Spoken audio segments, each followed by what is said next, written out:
आज हम लोग पढ़ेंगे क्लास 4th इंग्लिश ग्रामर में सब्जेक्ट एंड प्रेडिकेट। तो सब्जेक्ट और प्रेडिकेट को पढ़ने से पहले आपको सेंटेंस क्या होता है ये पता होना चाहिए। और अगर आपको सेंटेंस क्या है ये नहीं पता है तो मैंने जो सेंटेंस की वीडियो बनाई है उसको जाके पहले देखो, फिर इस वाली वीडियो को देखो तो ज़्यादा अच्छे समझ में आएगा आपको सब्जेक्ट और प्रेडिकेट। फिलहाल चलिए हम लोग अपने टॉपिक पर वापस चलते हैं। तो देखिए इसमें क्या है कि हमारे जितने भी सेंटेंस होते हैं उनको दो पार्ट्स यानी कि दो हिस्सों में मेनली तोड़ा जा सकता है, और ये दो हिस्से हमारे कहलाते हैं सब्जेक्ट और प्रेडिकेट। तो चलिए पहले ये जान लेते हैं कि हमारा सब्जेक्ट क्या होता है। ठीक है, तो सब्जेक्ट को हम लोग नेमिंग पार्ट मतलब किसी भी सेंटेंस का नेमिंग पार्ट भी कहते हैं। अब नेमिंग पार्ट क्या होता है? whom और what the sentence is about.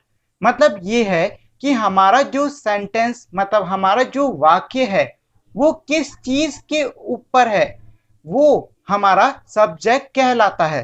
For example यानी कि उदाहरण के लिए मान लो मैंने एक सेंटेंस लिया, रानी इज प्लेइंग।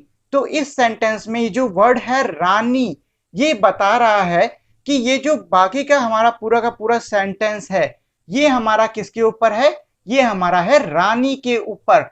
तो ये जो वर्ड हो गया हमारा रानी, ये हमारा सब्जेक्ट कहलाएगा। इसके बाद आता है प्रेडिकेट, और प्रेडिकेट को हम लोग टेलिंग पार्ट भी कहते हैं। और प्रेडिकेट हम उस हिस्से को कहते हैं जो कि सब्जेक्ट के बारे में कुछ बताए, मतलब it tells something about subject.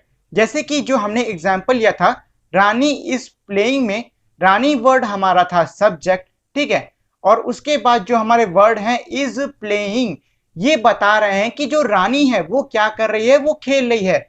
तो ये जो वर्ड है इज प्लेइंग, ये हमारे सब्जेक्ट के बारे में कुछ बता रहा है, तो ये हमारा प्रेडिकेट कहलाएगा। चलो एक बार फिर से रिवाइज कर लेते हैं।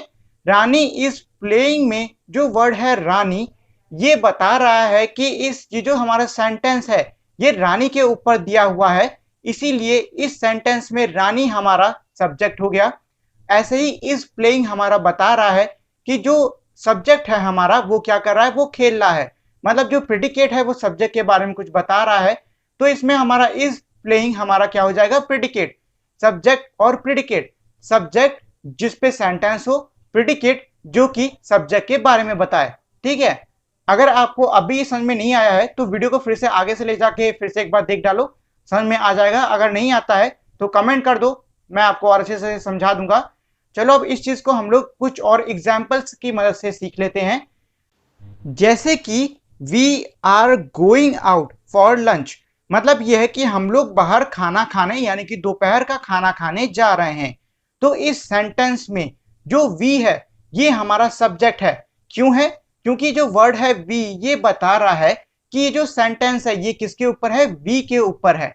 ठीक है, तो हमारा वी इसमें हो जाएगा सब्जेक्ट, और इसके बाद are going out for lunch, ये हिस्सा हमारा सब्जेक्ट के बारे में कुछ बता रहा है। मतलब ये बता रहा है कि जो सब्जेक्ट है मतलब जो हमारा वी है वो बाहर खाना खाने जा रहा है, तो ये हमारा हो जाएगा प्रेडिकेट।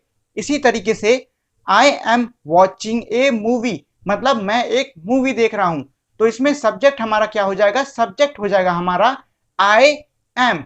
अब देखो इसमें एक चीज हमेशा ध्यान देना, जरूरी नहीं कि सब्जेक्ट हमारा एक ही वर्ड हो या फिर एक ही लेटर हो। जो हमारा सब्जेक्ट है वो एक वर्ड से भी ज्यादा हो सकता है।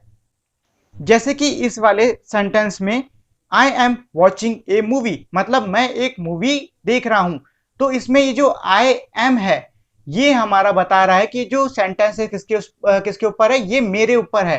तो आई एम हमारा सब्जेक्ट हो गया, और वॉचिंग ए मूवी मतलब जो मैं हूं वो क्या कर रहा है? वो मूवी देख रहा है, तो वॉचिंग ए मूवी हमारा प्रेडिकेट हो जाएगा। इसी तरीके से me and my sister went on A holiday, मतलब मैं और मेरी बहन छुट्टी पे गए। कौन? ये मतलब किसके ऊपर है ये सेंटेंस? ये सेंटेंस है मी एंड माई सिस्टर, मतलब मेरे और मेरी बहन के ऊपर है। तो इसमें हमारा जो सब्जेक्ट होगा वो होगा मी एंड माई सिस्टर, मतलब मैं और मेरी बहन, ये हो गया हमारा सब्जेक्ट। इसके बाद है वेंट ऑन ए हॉलीडे, मतलब छुट्टी पे गए, तो ये हिस्सा हमारा हो जाएगा प्रेडिकेट। इसी तरीके से Ravi is a good boy, मतलब रवि एक अच्छा लड़का है, तो इस सेंटेंस में जो वर्ड है रवि ये हमारा सब्जेक्ट हो जाएगा और इज ए गुड बॉय ये हमारा प्रेडिकेट हो जाएगा। ऐसे ही है हमारा दिस फोन इज ग्रेट, मतलब ये जो फोन है ये बहुत कमाल का है। तो इस सेंटेंस में दिस फोन, यह फोन हमारा सब्जेक्ट हो जाएगा और इस ग्रेट हमारा प्रेडिकेट हो जाएगा।